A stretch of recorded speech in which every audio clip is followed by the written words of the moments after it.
Ay, nako. Napaka-boring. Parang gusto kong makarating sa panibagong dimensyon. Oo! Let's go! Oh?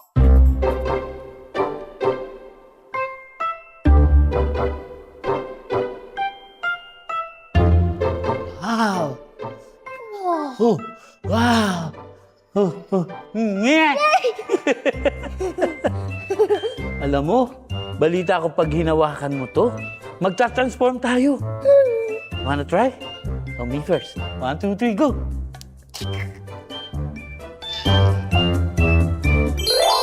Hello, Galogs!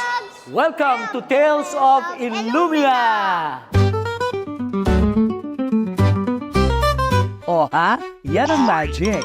Presenting Haring Proco at Prinsipe Procopio. O di ba? May Bluetooth pang loko.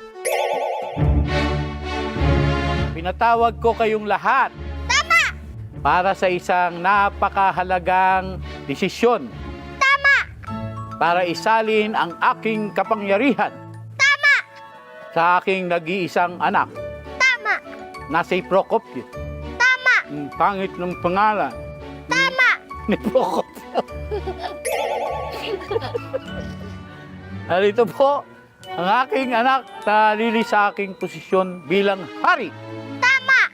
Si Prinsipe Procopio. Tama! Tama! Ako si Prinsipe Tama! May tama kayo lahat! May tama o tatamaan. Mamili ka. Speaking of pamili, ay may special room sila para ma-feel mong maging Disney princess. Mula corona, gown, hanggang pakpak o diba, pakat. O siya, bago pa mawindang ang sangka, duwendihan sa galaxy, sabay-sabay nating libutin ang Tales of Illumina, mga T. And welcome to INC Forest! Wow! First stop ay ang lungga ni Elsa. Wow! Super lamig ang feels. Kaya yun, napakanta ko sa Super Chills. Do you want to build a snowman? I have but a small dream. Samyo ng bulaklak. Ay wait, parang mali. Pagkapasok ay entrada ng kanilang magical show. Makapanindig balahibo ang kwento ni Hiraya na mapapatutok ka talaga ng walang palya.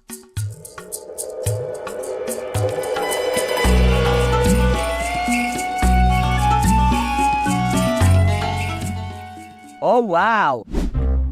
Dito sa Tales of Illumina ay makikita mo rin ang pagsasalaysay ng mga kwentong kinalakihan na. Nandyan ang bawat eksena ng Florante at Laura, maging ang kwento ng klasikong Ibong Adarna.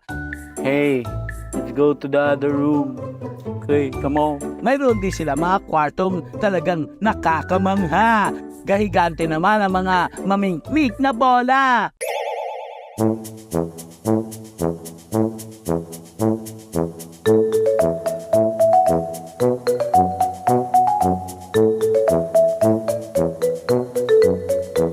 O ha? Lasing ba ako? O namamalik mata? Bakit parang dumami kaming bigla?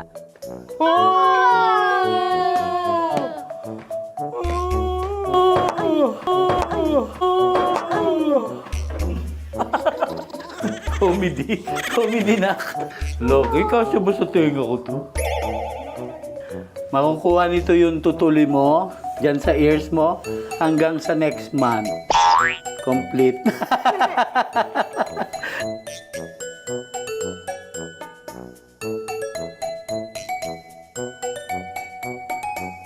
Ay. Alaglag yung Bluetooth ko. So this is your next magical door, and welcome to Naked Forest!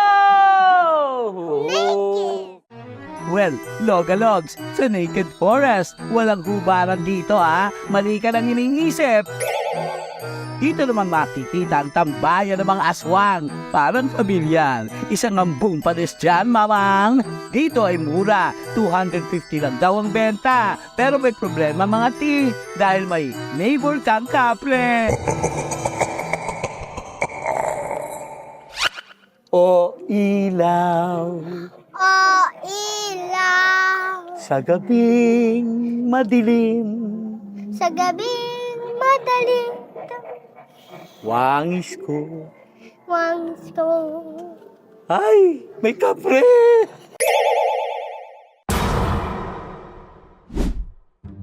Ito naman si nanay ay proud mangkukulam, katakit lapitan. Baka magkauod ang makialam. Ano ba yan? Napakaluma naman. Nay, dapat yan, kung hindi Barbie doll, labubu. Pwede, di ba?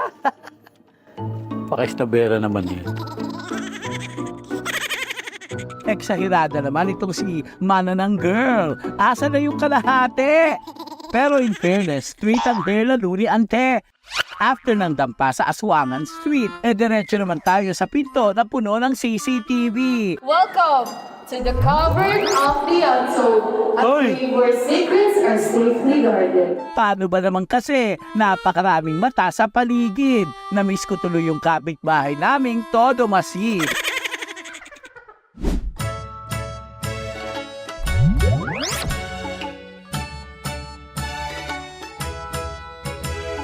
Syempre, sinubukan na rin ni Prinsipe Procopio ang gumawa ng magical slime. Oh wow, bongga! Sa kalagitnaan ng tour, pwede ka rin mag-chill sa kanilang mini bar. O diba, maging ang drinks ay colorful. Mayroon rin silang colorful kwarto na pwede kang gumawa ng sariling keychain. Charan! O diba? Amazing! Tales of Illumina is about Philippine folklore, Philippine mythology, and we also have Philippine literature because we have the life-size diorama of Ibong Adarna and Florante at Laura. So, ang Tales of Illumina ay nagsimula noong December 1, 2021 and sinimulan nito ni Dr. Lawrence Litan, ang ating President, CEO ng Philippine Amusement and Entertainment Corporation. Ang Tales of Illumina ay may lawak na 45,000 square feet. Kaya matapos ang pag-iikot, parang inantok na ang Prinsipe Procopio. Duyan mo ang duyan ko, unti-unti itulak mo. Aba, nahilig pa loko. Be with us this holiday season to celebrate the last magical Christmas of Tales of Illumina. We will be officially closing our doors by March 2025, and we would like to thank each and every one for the 3 wonderful years of Tales of Illumina. We hope to see you this Christmas. Napakagandang mabigyan ng halaga ang mga kwentong Pilipinong unti-unti lang nabubura. Kakaibang experience na dapat i-share sa buong pamilya. Kaya dayo na at subukan ang magical tour ng Tales of Illumina na di lang kaalaman ang dala, maging ang out of this world na saya. Tama!